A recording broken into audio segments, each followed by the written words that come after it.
Konnichiwa, ini lanjutan dari part 1 yang sebelumnya udah bahas soal 5 VTuber yang graduate dengan alasan paling absurd. Kalau lu belum nonton, langsung klik di sini atau klik link di deskripsi ya.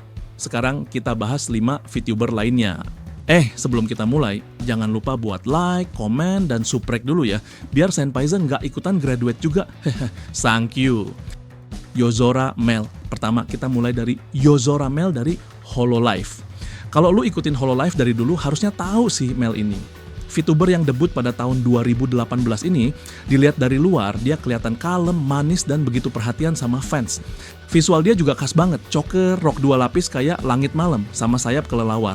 Tapi, siapa sangka, di balik itu semua, karirnya sebagai VTuber Yozora Mel harus berhenti gara-gara bocorin info perusahaan ke pihak ketiga. Waduh, kayak siapa ya? Yap, Cover Corporation ngumumin di Januari 2024 kalau kontrak Mel dihentikan karena pelanggaran kontrak, termasuk bocorin informasi dari dalam perusahaan. Yang bikin kaget, sehari sebelumnya dia masih stream kayak biasa. Bahkan teman satu gennya aja baru dikasih tahu H-1. Pas pengumuman keluar, manajemen juga upload pesan permintaan maaf dari Mel di X. Sekarang tinggal kenangan. Bikin sedih sih, tapi dia sendiri sih yang kocak. Menurut lu gimana? Keputusan cover ini terlalu buru-buru atau emang sepantasnya begitu? Shindo Raito. Lanjut ke VTuber dengan karir tercepat sepanjang sejarah. Shindo Raito dari Nijisanji. Debut tanggal 8 Maret 2019.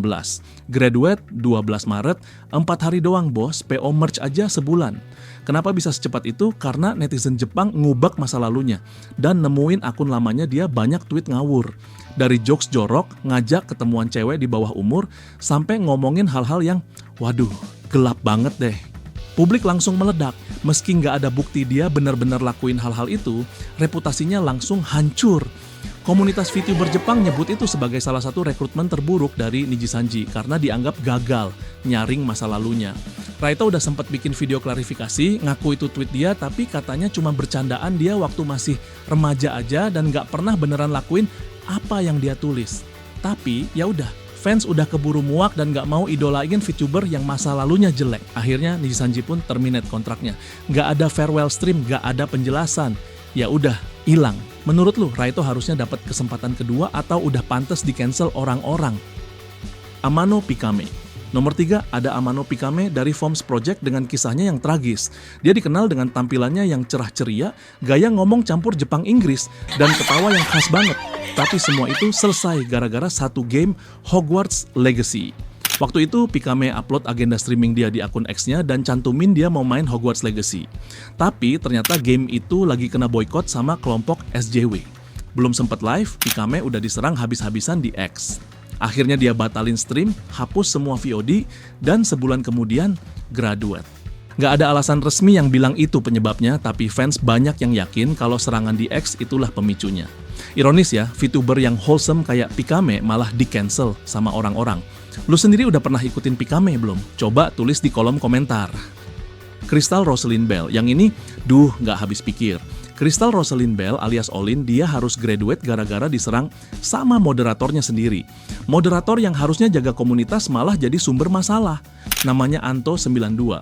Awalnya dia dipilih jadi moderator karena aktif banget di komunitas. Tapi makin lama mulai ngirim pesan ke Olin via WhatsApp bisnis dan Discord. Pesannya mulai aneh, spam, curhat, sampai guilt trip karena nggak dibalas. Waktu Olin lagi hiatus karena sakit, si mod ini malah doxing identitas asli dia, nyebarin foto pribadi, ID Genshin sampai story IG. Udah gitu dia ngaku semua itu dikasih langsung sama Olin, padahal bohong. Bahkan parahnya lagi, dia ngancem pas Olin live, dia mau nyumbang donasi yang isinya bakal nge-spill identitas pribadi Olin. Parah banget. Manajer Olin, Shen jelasin di postingan bahwa doxing ini udah mulai dari Oktober 2023. Setelah ketahuan, Anto langsung kabur, ganti username Discord, hapus akun-akun medsosnya, dan ganti nomor. Gimana nggak graduate? Olin akhirnya cabut tanggal 25 Desember 2023.